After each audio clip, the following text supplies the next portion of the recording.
English Writing Skills, Punctuation Marks, Lesson 1.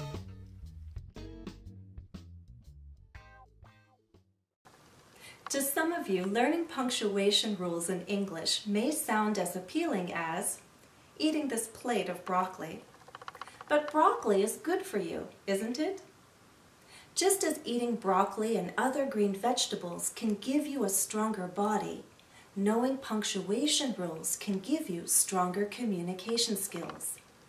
I guess my job is to figure out how to serve the broccoli in such a way that you'll want to eat it.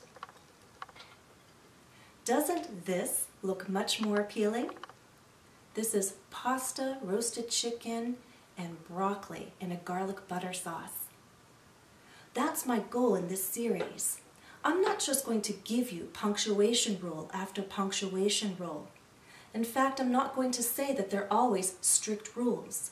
I'm going to show you patterns that are standard for punctuation in English. And I'm going to present these patterns in context, in a meaningful context, so that everything is clear and so that our lessons are still enjoyable. We'll always begin with a model. I'll show you a few ways to use punctuation marks in our model, and then it will be your turn. In each lesson, I'll give you sentences for you to punctuate. If you're ready, let's begin.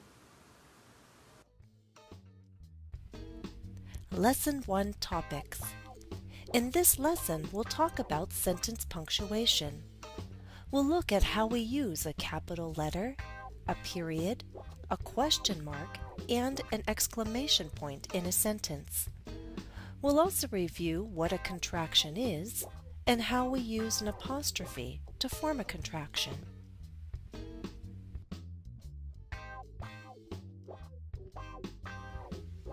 Model.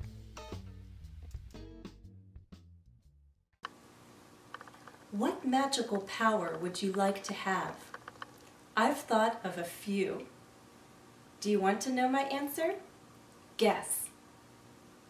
Now, how many complete thoughts did you just hear? Count them. What magical power would you like to have? I've thought of a few. Do you want to know my answer? Guess. There are 4 complete thoughts, so we have 4 sentences. In English, a sentence begins with a capital letter. That's an uppercase letter. So we'll change this to capital W.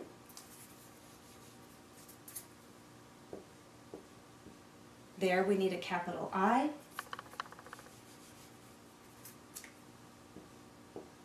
Here we need capital D. And finally, a capital G. Now, as we write sentences, we're either making a statement or asking a question. If we're asking a question, we must end with a question mark. That's called an interrogative sentence. So we have 2 questions, here and here. If you're simply making a statement, the sentence ends with a period. That's called a declarative sentence. Now, if you're giving a command and it's an urgent command, a strong command, you can end with an exclamation point. We use exclamation points to express strong emotions or some kind of urgent message. Guess. Okay?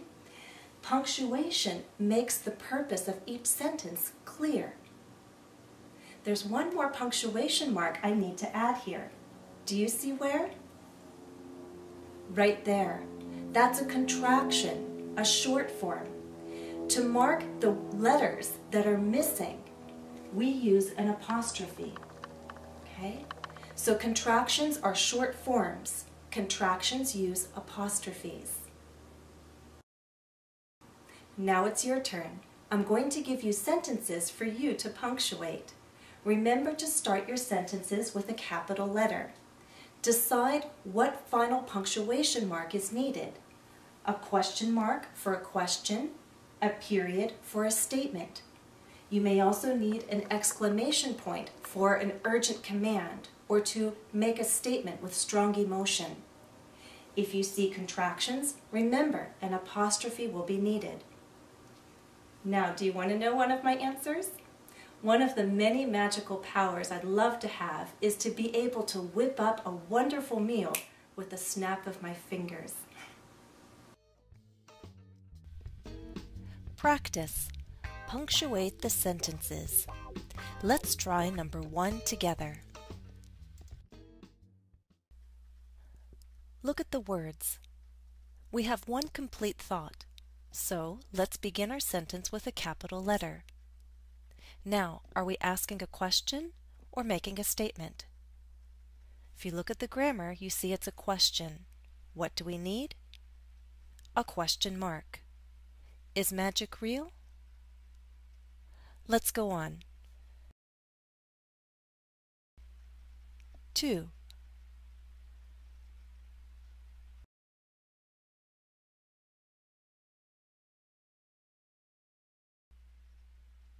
How many complete thoughts do you see here?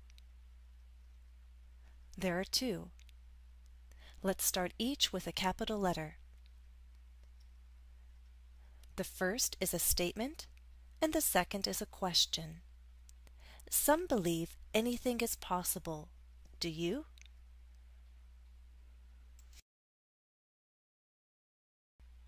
3.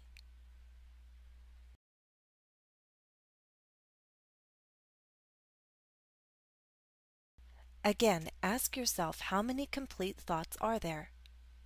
There are 2. We'll start each with a capital letter. And I hope you see that the first is a statement and the second is a question. We also have a contraction. So what do we need?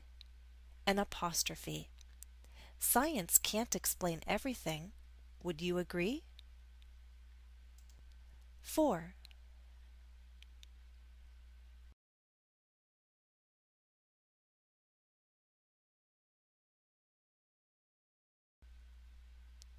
How many complete thoughts did you see?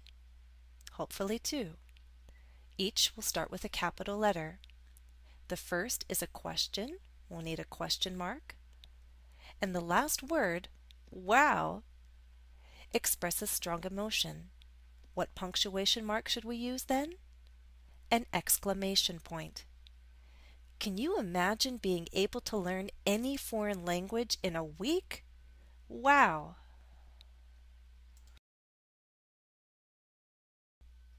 5.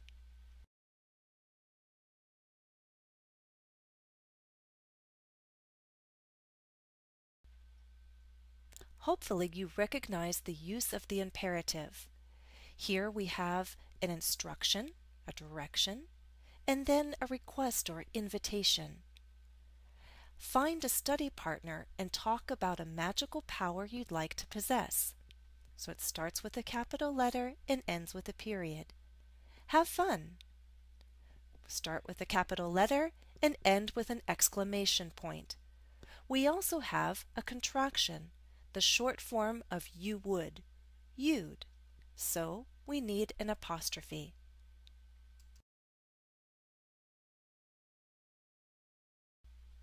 6.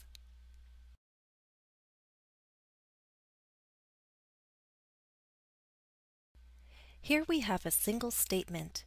We begin with a capital letter, and that first word is a contraction, a short form for I will.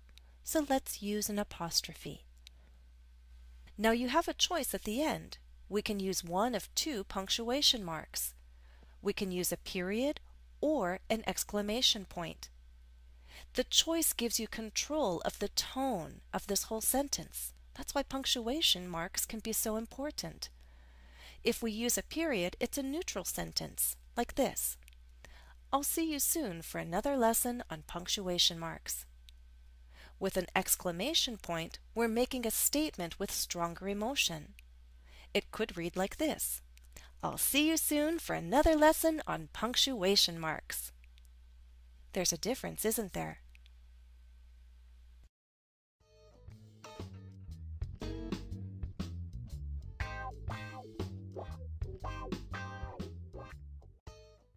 That's the end of our first lesson on punctuation marks.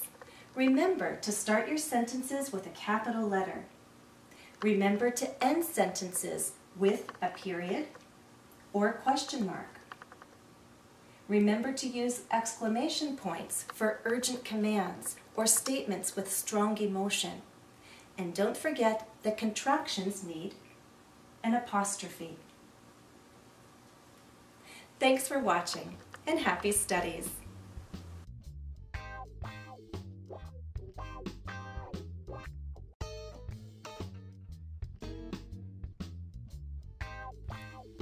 Please visit my website today at www.englishwithjennifer.com. You'll find study tips, interactive exercises, vocabulary videos, and more.